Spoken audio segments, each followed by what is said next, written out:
Good morning, dear students. Today our topic is about the voice. Voice. Voice, if we see that it is word meaning, voice means to produce the sound. यानी कि जब हम आवाज़ निकालते हैं, अगर हम वर्ड मीनिंग इसके देखेंगे तो उसका माने है आवाज़ निकालना, वॉइस. ये आप सबको मालूम है कि वर्ड मीनिंग तो यही है. तो अब बात यह है सर, वॉइस तो आपको सुना होगा, पढ़ा होगा. It is of two types, that is active voice and passive voice. Active voice and passive voice, यानी कि वॉइस के दो किस्म हैं, एक्टिव वॉइस और पैसिव वॉइस. जैसे आपको मैंने पहले ही कहा है कि जो ये वॉइस है, voice means to produce a sound, to make the sound, आवाज निकालना. मतलब आप कहेंगे सर वॉइस, आपको मैंने इससे पहले भी कहा है कि स्पीकिंग में हम साउंड्स इस्तेमाल करते हैं. We use the sounds in case of speaking. I have already told you this. मैंने आपको ये पहले ही कहा है, जब हम स्पीकिंग करते हैं या हम जब लिसनिंग करते हैं, मैंने आपको कहा है कि all the languages have four characters or four features. That is, first of all, we speak something, then we listen that, then we write that, and then we read that. And in case of speaking, we use the sounds. I have already told you that there are 44 sounds. In case of English language, because we deal with the English language, and these sounds, they produce the voice. The voice, we can say, is the meaningful arrangement of the sounds or phonemes, and say give us the proper meaning or proper message. And we can say this voice, we can express this our information about our feelings, our emotions, our thoughts, our ideas in two ways. That is active voice and passive voice. First of all, we will see what is active voice and what is passive voice. I have already taught you that in case of sentence, there are three major parts. मैंने आपको पहले ही पढ़ाया है ये आपको कि sentence में तीन मेजर पार्ट्स हैं. वो आपको मैंने कहा था आपको इससे पहले ही, वो कौन है मैंने आपको कहा है, मैंने आपको पढ़ाया है बाकी लेक्चर्स में जो मैंने अपलोड किए हैं. You can watch them also. That is, I told you that sentence has three main parts. Number one, predicate. Number second, subject.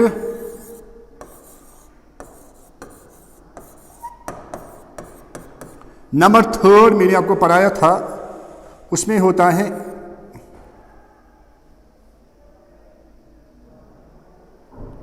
इसमें क्या होता है नंबर थर्ड, ऑब्जेक्ट. अब मैंने आपको यह भी पढ़ाया था कि subject means performer of the work. काम करने वाले को सब्जेक्ट कहते हैं, performer of the work, performer of work. यानी कि जो काम करेगा उससे सब्जेक्ट कहते हैं. For example, I am teaching you, यहां काम करने वाला मैं हूं, that is I am subject, यानी कि I perform the work. And object is upon which work is done, जिस पर काम की जा रही है, यानी कि upon which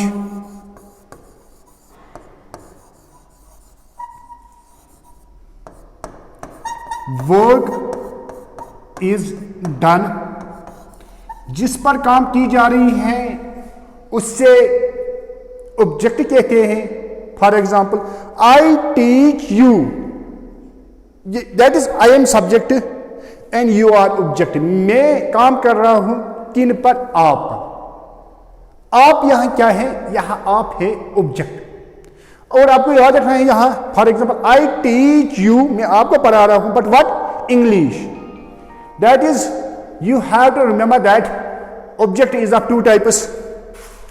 this object it is of two types, मैंने आपको ये पहले भी पढ़ाया था, आपने थोड़ा आपको यहाँ रिविजन कह रहा हूं, that is direct and indirect, direct and indirect. हाँ, direct for example I teach you, मैं आपको पढ़ा रहा हूं, you are object, but I teach you English, मैं आपको इंग्लिश पढ़ा रहा हूं, English is also object, but that is indirect object. You have to remember that object is of two types, direct object and indirect object। हाँ, ये थोड़ा मैंने आपको डिफिनीशन दी है यहाँ वॉइस की। Now I will teach you the voice with the help of some grammars। There are so many grammars in the market and you have not need any grammar book from the market, because I will teach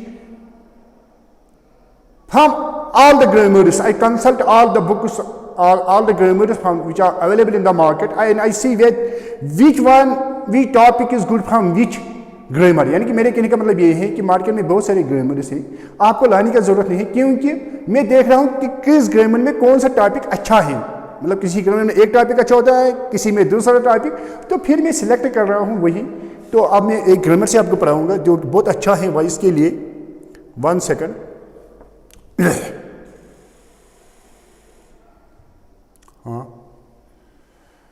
हाँ,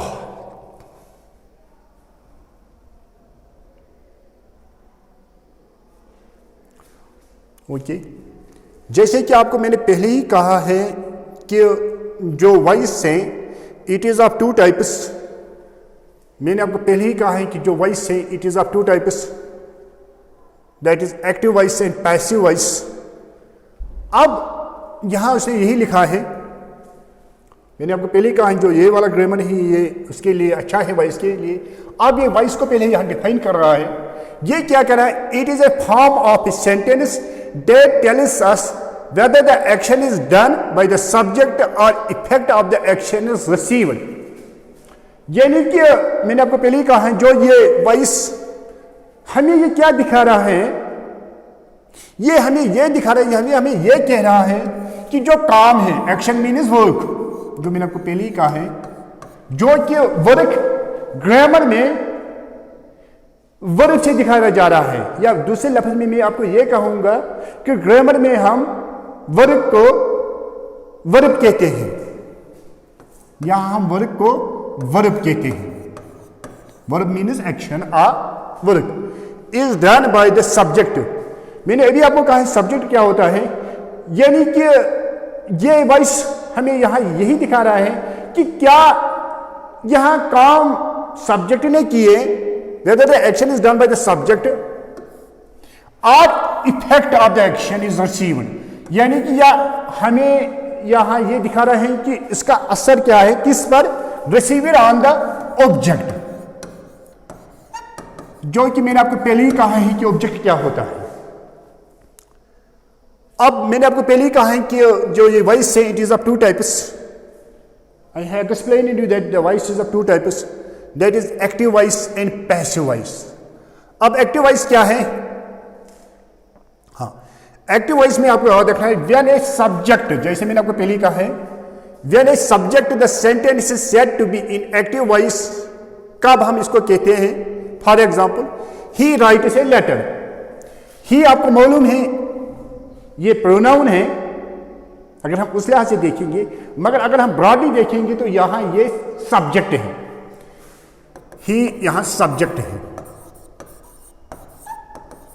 हाँ, writers यहां जैसे आपको मैंने पहले ही कहा है ये वर्ब है, या इसको आप वर्क भी कह सकेंगे या एक्शन भी। आपको याद रखना है कि उर्दू में ज्यादातर नॉट ऑलवेज, वर्ग के साथ ज्यादातर ना होता है, ज्यादातर ना, खाना पीना बैठना सोना उठना ज्यादातर ना होता है। हाँ, अब यही कह रहा है लेटर, ये आपको मालूम है ये आर्टिकल है एन और द, ये आर्टिकल्स हैं, ये हमें अलग से पढ़ने हैं। लेटर हम यहां नाउन भी कह सकेंगे और यहां हम इसको ऑब्जेक्ट भी कह सकेंगे कि इस पर काम की जा रही है। इसी तरह है she is doing her homework, जो शी है वंस अगेन सब्जेक्ट, और जो होमवर्क है ये है ऑब्जेक्ट, यानी कौन कर रहा है और क्या कर रहा है। करने वाले को सब्जेक्ट कहते हैं और जो वो करता है उससे ऑब्जेक्ट कहते हैं। समझ आया? ओके। हाँ, नाउ पैसिव वॉइस। हम अब पैसिव वॉइस की डेफिनेशन देखेंगे अकॉर्डिंग टू दिस ग्रामर।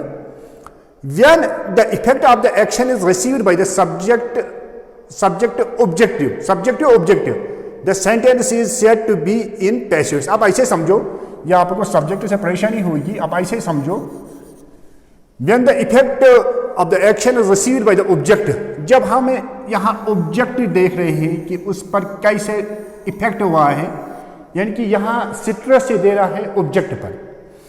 हाँ, अब एक एग्जांपल है, I write a letter is written by him, ये पैसिव में है, यानी कि हमने क्या किया है, यहां आपको याद रखना है, हमने पहले लेटर लिखा है, ए letter is not doing anything, ये आपको याद रखना है। यहां लेटर तो खुद कुछ नहीं कर रहा है, यहां ये सब्जेक्ट की जगह आया है।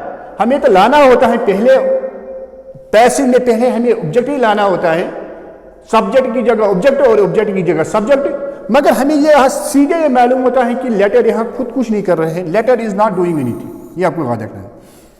हर homework is being done by her, ये आपको मालूम है कि यहां जो काम करने वाला है ये हर है। हर homework is not doing anything, ये आपको याद रखना है कि ये यहाँ सब्जेक्ट है, हर काम करने वाला यहाँ हर है, ये यहाँ सब्जेक्ट है। अब आपके माइंड में एक क्वेश्चन होगा कि हम ये एक्टिव वॉइस और पैसिव वॉइस क्यों लिखते हैं, हमें उसका क्या फायदा। अगर हम सीधे ही लिखेंगे आई राइट ए लेटर, अब हम मतलब ये भी ठीक है, मैंने चिट्ठी लिखी है, अब मैंने यहां पैसिव में कहा है ए letter is written by me, अब हमने ये क्यों लिखा है। अब आपके माइंड में ये क्वेश्चन होगा, जरूर सी बात है। आपको याद रखना है, कभी कभी हमारा जो माटो होता है वो काम करने वाले के साथ नहीं होता है, काम किसने की, हमें सिट्रस से है क्या काम की गई है या नहीं। हमारा जो मेन माटो है वो ये है काम परफॉर्म हुई या नहीं। फॉर एग्जाम्पल, आपके घर में बहुत सारे, मिसाल के लिए सिबलिंग्स होंगे, यानी कि आप जिसको हम कहते हैं ब्रदर्स और सिस्टर्स होंगे, बाप ने आपको काम रखा होगा, वो आप कहेंगे ये काम करना, तो आपने शाम को उसे देखा कि काम हो गई है, वो अब उसको क्या जरूरत है, अब ये किसने की है, जिसने की है उसने की है, मगर काम कंप्लीट हो गई है। ये मेरे कहने का मतलब यही है कि यहां पैसे में हम ये कहते हैं कि काम पर स्ट्रेस दिया जा रहा है, न कि करने वाले पर। करने वाला कौन है, हमें उससे एक साथ गरज नहीं होता है। कभी कभी ऐसे भी सेंटेंस होते हैं जिंदगी में, हमें भी ऐसे सेंटेंस मिलते हैं जहां हमें यह देखना होता है क्या काम की गई है या नहीं की गई है। समझ आता क्या? हाँ,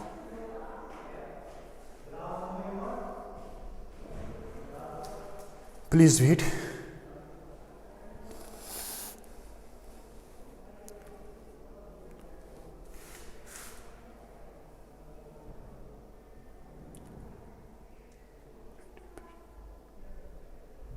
प्लीज वेट, प्लीज वेट।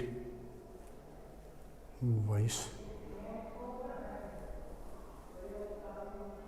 हाँ, इसी तरह आपको यहां याद रखना है। For example, he has killed a tiger in the jungle. 1 second, I will make it enlarge.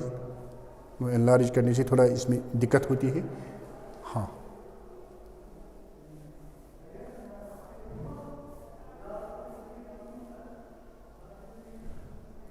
For example, अब ऐसे में रखूंगा, he has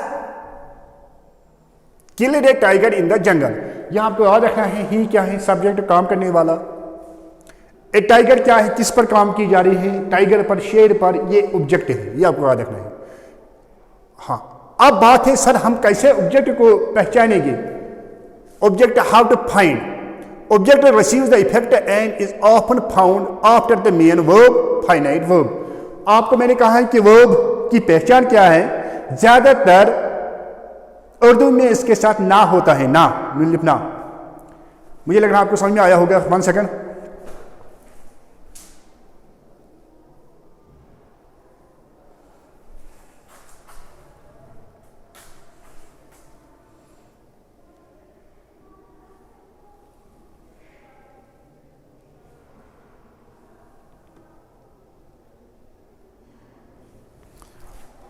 हाँ, जैसे मैंने आपको कहा है कि जो वर्ब होता है वर्ब के साथ ना होता है, इनकी उसकी पहचान यही है।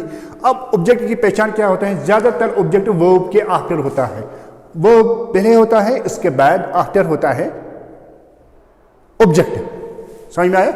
For example, he killed A mouse in the kitchen, यहाँ वर्ब है किल्ड, मारना, इसके बाद है object mouse, A mouse receives the effect of, यहाँ आपको ये समझ में आएगा।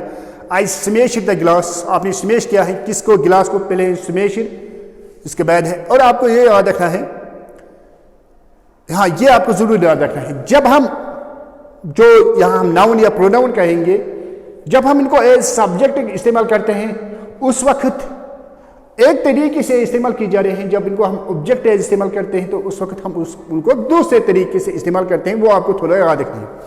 यानी कि एज सब्जेक्ट आई हम लिखते हैं, और एज सब्जेक्ट हम आई लिखते हैं, और एज ऑब्जेक्ट हम मी लिखते हैं। I do this work is done by me. We as subject, us as object, you और यू दोनों as subject as well as an object, he as subject, him as object, she as subject, her as object, it as subject and it once again as object, they as subject and them as object. For example, they do this work is done by them.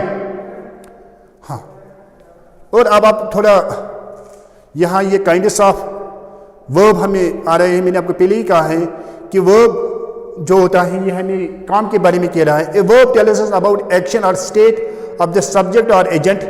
She is a student, हाँ ये आपको याद रखना है। ये verb हमें दो चीज दिखा रहा है, एक तो मैंने आपको पहले कहा काम, खाना पीना, और हमें स्टेटमेंट भी दिखा रहा है, किसी के बारे में वो उसके बारे में कुछ कह रहा है, वो क्या है उसको हम स्टेट कहते हैं, ये स्टेट भी कह रहा है, और एक्शन भी दिखा रहा है। For example, you have lost your money, ये यहाँ काम दिखा रहा है। अब यह है she is a student, she is a student, यहाँ ये स्टेट दिखा रहा है, वो क्या है, वो एक स्टूडेंट है, इसको स्टेट कहते हैं। तो इसीलिए आपको याद रखना है जो वर्ब है ये हमें दो चीज दिखा रहे हैं, काम एज वेल एज स्टेट। अब काइंडनेस ऑफ वर्ब, क्योंकि हमें यहाँ काइंडनेस ऑफ वर्ब एक्चुअली इसलिए पढ़ना है क्योंकि हमें ये थोड़ा जरूरत है यहाँ वाइस में। ट्रांजिटिव और intransitive. Transitive verbs, it is a verb that transits action to object और इफेक्ट द ऑब्जेक्ट। यानी कि इन शॉर्ट आपको याद रखना है, ट्रांजिटिव वर्ब्स में, इन शॉर्ट आपको ट्रांजिटिव वर्ब्स में ऑब्जेक्ट होता है, जो ये ट्रांजिटिव वर्ब्स हैं उनमें ऑब्जेक्ट होता है, यानी कि वहां दिखा रहा होता है काम किस पर की गई है। जो ये इंट्रांजिटिव होते हैं उनमें ऑब्जेक्ट्स नहीं होते। मिसाल आई ईट, मैंने खाया, ये अब मैंने यहाँ नहीं किया मैंने क्या खाया। अगर मैं कहा आई ईट फूड, मैंने यहाँ फूड कहा है, एप्पल, वो ऑब्जेक्ट है। थीफ इज कॉट, थीफ को पकड़ा गया है, मगर हमें यहां मालूम है, कभी कभी आपको याद रखना है, कभी कभी ऑब्जेक्ट्स अंडरस्टूड होते हैं। मिसाल के लिए मैं कहूंगा आपको, स्टूडेंट्स को, ओपन द विंडो, मैंने तो आपको कहा है, थोड़ा इस चेयर को कहा है, यहां मालूम है मैंने आपको कहा है। कभी कभी अंडरस्टूड होता है ऑब्जेक्ट, उस वक्त मतलब हमें एक ध्यान में रखना है कि मिसाल के थीफ हैज कॉट, चोर को पकड़ा गया, किसने पकड़ा, ये तो सीधी सी बात है, लोग अगर पकड़ेंगे तो फिर किसके हाथ में करेंगे, पुलिस के हाथ में। यहाँ तो ये अंडरस्टूड है पुलिस, या अगर जैसे आपको मैंने कहा है ओपन द विंडो, मैंने आपको कहा है। मुझे लग रहा है यहाँ तक आपको समझ में आया होगा। हाँ, थोड़ा जो इम्पॉर्टेंट, हाँ 1 सेकंड, जो आप इम्पॉर्टेंट है यहाँ तक आपको मुझे लग रहा है ट्रांजिटिव इंट्रांजिटिव आपको समझ में आया होगा। ये मैंने आपको कहा, फिर भी आप यहाँ से देख सकेंगे, ये आप खुद ही आप यहाँ पर नज़र मार सकेंगे ट्रांजिटिव किसे कहते हैं, इंट्रांजिटिव मैंने आपको पहले ही इन शॉर्ट में कहा है, तो आप ज़्यादा फिर के वीडियो ज़्यादा लंबे होते हैं। हाँ, और हाँ वेरी इंपॉर्टेंट थिंग आपको याद रखना है, जब हम एक्टिव से पैसिव में चेंज करते हैं तो उस वक्त आपको याद रखना है, हर हमेशा पैसिव में हम थर्ड फॉर्म ऑफ वर्ब इस्तेमाल करते हैं। कौन सी form? Third form, first second third. मिसाल लिख ले, गो वेंट गॉन, गॉन हर हमेशा लिखना है। प्ले, अब बहुत सारे का मतलब अलग अलग, बहुत सारे का सिमिलर है, play played played, third form है यहाँ प्लेड। अब मैंने ये भी आपको कहा है हम ये कैसे आइडेंटिफाई कर सकेंगे ये थर्ड फॉर्म है सेकंड है, ये मैंने आपको पहले ही कहा है, तो वो आपको ख्याल रखना है उसका। हाँ बैठो बैठो। और अब आपको याद रखना है कि जो भी वॉइस होती है, वॉइस में हमें, पैसिव वॉइस में हमें हर हमेशा थर्ड फॉर्म ऑफ वर्ब इस्तेमाल करनी होती है, हर हमेशा ये आपको याद रखना है। यानी कि for passive voice third form is always needed. और अब उसने यहाँ थोड़ा आपकी ये ट्रिक है आसाइश के लिए, सहूलियत के लिए यहाँ दिखाया है, the verbs used before third form must be, यानी कि जो थर्ड फॉर्म है उनसे पहले हम कौन से वर्ब्स इस्तेमाल करते हैं। थोड़ा आप इसने यहाँ लिखा है ABWIG, ये ट्रिक है, ये थोड़ा आपको याद हेल्प कर सकेंगे। आई का मायने है एम, ए मिसाल के लिए, हाँ मिसाल आई एम मिसगाइडेड, यहाँ ए ऐसे दिखा रहा है। W, बी का मतलब मिसाल बीन, बी, इसलिए ये आपकी मतलब सहूलत के लिए, वरना ये कोई रूल नहीं है, ये ट्रिक है। W was cheat, W was ये ट्रिक है। आई मिसाल के लिए इज है, आई है। G मिसाल के लिए यहाँ है गो, ये ट्रिक है, ये ज़्यादा इंपॉर्टेंट नहीं है, फिर भी अगर आप याद रखेंगे, मैंने फिर कहा है आपको कि ये ट्रिक है और कुछ नहीं है, तो ये रूल नहीं है। 1 सेकंड, हाँ तो मैंने आपको कहा है कि हेल्प मूव, हाँ 1 सेकंड। अब थोड़ा मुझे आपको थोड़ा कुछ इंपॉर्टेंट कहना है कि जो मेन है यहाँ जिसका आपको ख्याल रखना है। 1 सेकंड, हाँ सबसे इंपॉर्टेंट आपको याद रखना है कि हाँ टेनिस चेंज होती है एक्टिव पैसिव में, ये आपको ख्याल रखना है। जब मैंने आपको टेनिस पढ़ाया है, मैंने आपको उसी वक्त कहा है कि tennis is the backbone of the language, particular of the English. जो अगर आपको टेनिस समझ में आएगा तो आपको एक्टिव वॉइस पैसिव वॉइस, अभी आप देखेंगे यहाँ टेनिस कंपलसरी है, एक्टिव वॉइस और पैसिव वॉइस भी समझ आएगा। और इसी तरह आप हमें नरेशन भी करनी है, वहाँ भी हमें टेनिस यूज़ करना है। तो इसीलिए टेनिस मैंने आपको बार बार कहा है, मेरे लेक्चर्स हैं टेनिस पर, आप वो भी देख सकेंगे on the my channel, that is Salim Suraj academy SSA, या English for all in easy way by Salim Suraj academy, या आप डायरेक्टली लिख सकेंगे वहाँ यहाँ यूट्यूब पर सलीम सरज एकेडमी। तो वहाँ मैंने आपको टेनिस बहुत अच्छे से पढ़ाया है, शायद वो वीडियो में है, लेक्चर 1 से 4 तक वीडियो में देखना, क्योंकि वीडियो में अच्छा रहा है। मैंने ऑडियो भी वहाँ बनाए हैं, मगर वीडियो अच्छा रहता है। तो थोड़ा आप में थोड़ा आपके, अब मे भी किसी ने नहीं देखा होगा, तो थोड़ा मैं आपको यहाँ एक्सप्लेन करूँगा थोड़ा सा ये टेनिस क्या है, थोड़ा ज़्यादा नहीं। हाँ ये मैंने वहाँ एक अगला लेक्चर में, वहाँ लेक्चर नंबर शायद 3 में आपको पढ़ाया था टेनिस चार्ट, ये इंपॉर्टेंट है। अब मैं जल्दी जल्दी यहाँ रिकैपिचुलेट करूँगा, बहुत आसान है, आपको याद रखना है। मैंने वहाँ आपको कहा है टेनिस में for identification of tenses we need 2 things. अगर हमें टेनिस देखना है किसी भी कोई भी, तो उसके लिए हमें 2 चीज़ मालूम होनी चाहिए। मैंने आपको वहाँ पूरे तरीके से एक्सप्लेन किया, मैं यहाँ थोड़ा से आपको एक्सप्लेन करूँगा। नंबर 1 मैंने कहा है, नंबर 1 वर्ब फॉर्म, जो आपको मैंने पहले ही कहा है कि वर्ब के 4 फॉर्म्स हैं, first form, second form, third form. Number 2 जो है वो है हेल्पिंग वर्ब, जो मैंने आपको पहले ही कहा है helping verb is, am, are, was, were, इसी तरह हैव, हैज, हैड, मैंने वहाँ पूरी तरह से एक्सप्लेन किया है, यू कैन वॉच दैट। तो अब आपको याद रखना है, इन शॉर्ट मैं जल्दी जल्दी यहाँ कहूँगा थोड़ा, ये 2 चीज़ अब मैंने यहाँ टेबल की इस टेनिस चार्ट के हेल्प से आपको एक्सप्लेन किया है। अब और ये आपको याद रखना, जो टेनिस चार्ट है ये किसी बुक से आपको नहीं मिलेगा, ये मैंने खुद ही बनाया है। वहाँ भी है, मगर वहाँ उन्होंने अपने तरीके से बनाए हैं, बहुत सारी बुक्स पर, मगर मैंने यहाँ अपने तरीके से बनाया है। मैंने आपको टेनिस में कहा है कि tenses are in mainly according to time tenses are of 3 types, that is present, past और फ्यूचर, जो आपको मालूम है। और अकॉर्डिंग टू स्टेटमेंट मैंने वहाँ आपको कहा है कि टेनिस इज ऑफ 4 टाइप्स, यानी कि अगर हम स्टेटमेंट मैंने वहाँ आपको कहा है कि काम कितनी हुई है, उसके लिहाज से टेनिस के मैंने वहाँ कहा आपको 4 किस्म है, that is indefinite, perfect continuous, perfect continuous, वो मैंने वहाँ वीडियो में बताया है आपको। अब मुझे यहाँ नहीं कहना है, इनकी डिफिनेशन नहीं देनी है। इन शॉर्ट आपको मुझे यहाँ और कुछ कहना है, आप इन शॉर्ट आपको याद रखना है कि हम ये कैसे देखते हैं, ये इंडेफिनिट है, परफेक्ट है, कंटिन्यूअस है या परफेक्ट कंटिन्यूअस है, वो हम देखते हैं फॉर्म से। किससे?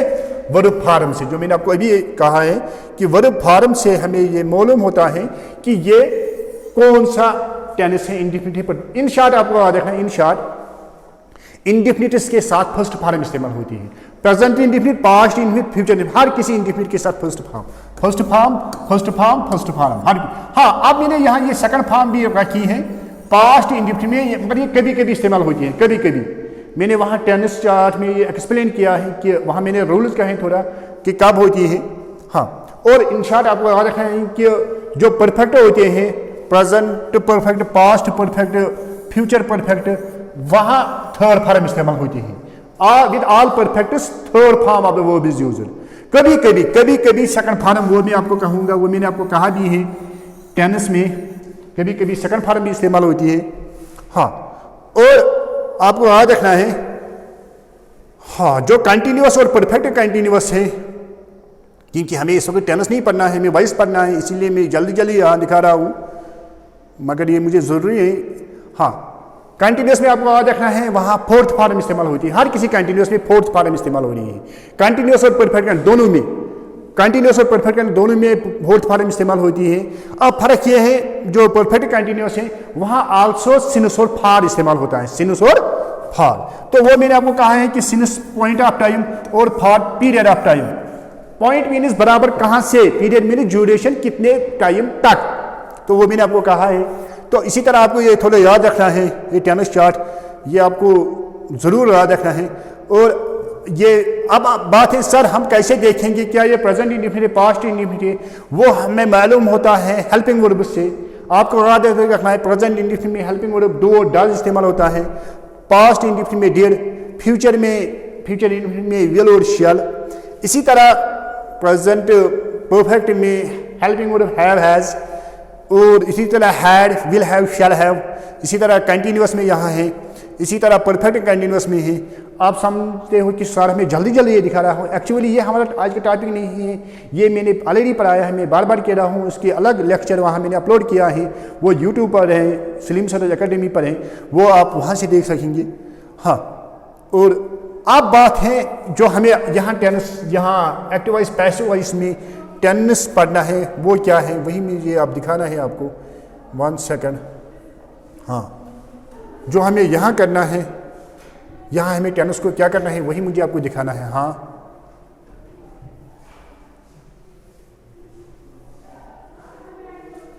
हाँ, ये है टेनिस जो हमें एक्टिव वॉइस और पैसिव वॉइस में इस्तेमाल करना है।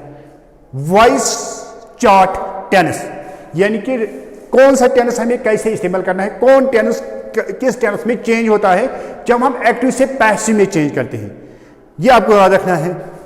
सबसे पहले आपको याद रखना है, जो मैंने आपको इससे पहले भी कहा है, ये इंपॉर्टेंट है। कम इन। हाँ, ये आपको याद रखना है, यहाँ थोड़ा ये इंपॉर्टेंट है, जो मैंने आपको बार बार कह रहा हूँ कि पैसिव में हर हमेशा, पैसिव में आपको याद रखना है, हर हमेशा third form of verb is used. हर हमेशा कौन सा टेनिस कहाँ से होगा, क्या होगा, आपको हर हमेशा याद रखना है कि we use third form of verb in case of passive. मिसाल मैंने आपको कहा है go and gone, play played played, तो इसी तरह third form of verb is used always with passive. अब बात है हेल्पिंग वर्ब की। हेल्पिंग वर्ब्स एक्टिव में कुछ होते हैं, जब हम पैसिव में इनको चेंज करते हैं तो वो और कुछ हम इस्तेमाल करते हैं, तो वही यहाँ मैंने लिखा है वॉइस चेंज, अगर हम कह सकेंगे voice change of helping verbs. Helping verb हम कौन से इस्तेमाल करते हैं, वही आपको याद रखना है यहाँ थोड़ा। हाँ, नंबर 1 आपको याद रखना है, अगर प्रेजेंट इंडेफिनिट में होगा, मैंने आपको अभी कहा है, अभी मैंने इससे पहले आपको दिखाया टेनिस चार्ट, प्रेजेंट इंडेफिनिट में हेल्पिंग वर्ब डू डज इस्तेमाल होता है। अगर वहाँ, मेरे कहने का मतलब है, अगर वहाँ डू या डज होगा, डू या डज होगा और फर्स्ट फॉर्म ऑफ वर्ब होगा, इसका माने ये प्रेजेंट इंडेफिनिट। ये आपको चेंज करना है। हम देखिए, हम ये कह सकेंगे जो प्रेजेंट कंटिन्यूअस है, प्रेजेंट कंटिन्यूअस में जो हम हेल्पिंग वर्ब इस्तेमाल करते हैं वही हमें यहां इस्तेमाल करने हैं, जो हम प्रेजेंट कंटिन्यूअस में इस्तेमाल करते हैं। क्योंकि आपको मालूम है प्रेजेंट कंटिन्यूअस में हम इज एम आर इस्तेमाल करते हैं, तो वही हमें अब देखना है कि इज करना है इस्तेमाल। अगर ही होगा तो या शी इट, तो इज, आई होगा तो एम, अब देखना है वो। हाँ, तो यानी कि जो प्रेजेंट कंटिन्यूअस में हम हेल्पिंग वर्ब इस्तेमाल करते हैं वही करने हैं इस्तेमाल प्रेजेंट इंडेफिनिट के लिए। आपको इन शॉर्ट देखना है इंडेफिनिट के लिए present continuous. In other words आप ये कह सकेंगे कि indefinite change into continuous, present indefinite change into, मगर खाली हेल्पिंग वर्ब। फॉर्म, क्योंकि मैं आपको पहले कहा ना फॉर्म ऑलवेज कौन सी, थर्ड फॉर्म। बहुत आसान है, बहुत आसान है। इसी तरह पास्ट इंडेफिनिट है। पास्ट इंडेफिनिट में आपको मैंने पहले ही कहा है हम वहां हेल्पिंग वर्ब डिड इस्तेमाल करते हैं, और आपको मालूम है मैंने इससे पहले भी कहा है फर्स्ट फॉर्म और कभी कभी हम सेकंड फॉर्म इस्तेमाल करते हैं, वो मैंने टेनिस में आपको पढ़ाया था। तो यहाँ मैंने पहले ही कहा है कि ऑलवेज थर्ड फॉर्म, और यहाँ वाज और वाया हम दूसरे लफ्ज में यही कह सकेंगे कि present past indefinite change into past continuous, मगर खाली हेल्पिंग वर्ब, फॉर्म नहीं, फॉर्म थर्ड फॉर्म ऑलवेज। हाँ, इसी तरह फ्यूचर इंडेफिनिट, फ्यूचर इंडेफिनिट में आपको मैंने कहा है फर्स्ट फॉर्म होती है और विल और शैल होता है। तो आपको याद रखना है जब हम इसको चेंज करेंगे पैसिव में, तो उस वक्त मैंने आपको पहले कहा है ऑलवेज थर्ड फॉर्म, और आपको याद रखना है यहाँ हेल्पिंग वर्ब इस्तेमाल होता है विल बी, शैल बी। अब इन शॉर्ट हम इस नतीजे पर पहुंचे, यहाँ बहुत आसान है, जो इंडेफिनिट वाले हैं वो कंटिन्यूअस में चेंज होते हैं, बहुत आसान। मगर हेल्पिंग वर्ब खालिस, फॉर्म ऑलवेज थर्ड फॉर्म, बहुत आसान है। हाँ, बहुत सारे कह रहे सर ये हमें वाइस समझ नहीं आ रहा है, मगर ये बहुत आसान है, इट इज इजी। हाँ, इसी तरह यहाँ है, हाँ इसी तरह यहाँ है present perfect continuous. Present perfect continuous में आपको मैंने कहा है कि वहाँ थर्ड फॉर्म होती है, थर्ड फॉर्म होती है, और हैव और हैज होता है। जब ये होगा प्रेजेंट परफेक्ट कंटिन्यूअस, इसको सीधे आपको लिखना है, कुछ नहीं करना है, थर्ड फॉर्म ऑलवेज, हैज और हैव ही लिखना है, एड में लिखना है बीन, बस इतना ही याद रखना है, been, B double N, been लिखना है बस। ये आपको परफेक्ट के साथ बीन बीन बीन इस्तेमाल करना है, यानी कि परफेक्ट में हेल्पिंग वर्ब वही, बस एड आपको क्या करना है, बीन। इसी तरह पास्ट परफेक्ट में हैड इस्तेमाल होता है, और यहाँ आपको कुछ नहीं करना है, हैड बीन। इसी तरह फ्यूचर में will have, shall have helping verb होता है, जब हम यहाँ चेंज करेंगे will have been, shall have been. इसी तरह, हाँ 1 सेकंड, प्रेजेंट कंटिन्यूअस जो है, प्रेजेंट कंटिन्यूअस में आपको मालूम है वहां इज एम आर और फोर्थ फॉर्म होती है। फोर्थ फॉर्म आपको मैंने पहले ही कहा टेनिस में, और इज एम और आर होता है, कुछ नहीं करना है, वापस यही लिखना है, कुछ नहीं करना है, फॉर्म थर्ड फॉर्म और is am are plus, plus आपको याद रखना है बीन, ये प्लस नहीं लिखना है, वहां प्लस नहीं, प्लस नहीं लिखना है, ही हैज बीन, बीइंग लिखना है, समझ आ रहा है। हाँ, इसी तरह पास्ट कंटिन्यूअस, पास्ट कंटिन्यूअस में आपको मालूम है वहां हेल्पिंग वर्ब होता है वाज और वाया, कुछ नहीं करना है, वाज और वाया प्लस बीइंग लिखना है, जैसे, क्योंकि आपको याद रखना है कि जो कंटिन्यूअस है, कंटिन्यूअस में हम हेल्पिंग वर्ब वही लिखते हैं, प्लस बीइंग लिखते हैं, B I N G, being, बहुत आसान है। और यहां याद रखना है थोड़ा, ये याद रखना है, अगर फ्यूचर कंटिन्यूअस होगा, अगर फ्यूचर, ये याद रखना है, अगर फ्यूचर कंटिन्यूअस होगा या परफेक्ट कंटिन्यूअस, कोई भी perfect continuous, present perfect continuous, past perfect continuous, future perfect, उनका पैसिव नहीं होता है, उनका, यानी कि अब हम यहाँ इस नतीजे पर पहुंचे कि दो चीज उसका पैसिव नहीं होता है। अगर टेनिस में प्रेजेंट कंटिन्यूअस, फ्यूचर कंटिन्यूअस या all perfect continuous, present perfect continuous, past perfect continuous, future perfect continuous होंगे, और जो इंट्रांसिटिव वाले जिनमें ऑब्जेक्ट नहीं होगा उनका पैसिव वॉइस नहीं होता है। यहां तक समझ में आपको आया? मुझे लग रहा है कि आज के लिए इतना काफ़ी है, क्योंकि फिर ज़्यादा होता है, फिर जो स्टूडेंट्स होते हैं वो फिर बोर होते हैं। लेक्चर देख के हम उस पर दूसरा लेक्चर भी बनाएंगे इंशाल्लाह। Okay, good bye. I hope that you will send the feedback. Feedback is necessary. And also I hope that you will like my channel, whose name is Salim Saraj Academy. There I have explained all the grammar. I have completed all the grammar, and still I am uploading the lectures which will be helpful for you for your all competitive exams, not only for this JKSSRB but for all competitive exams. There I have already discussed 10th class, 12th class, also JKSSRB, also IGNO and IGNO MEG and IGNO BDP. Thanks. Also I sent there some messages that will be helpful. Thanks. Okay, bye.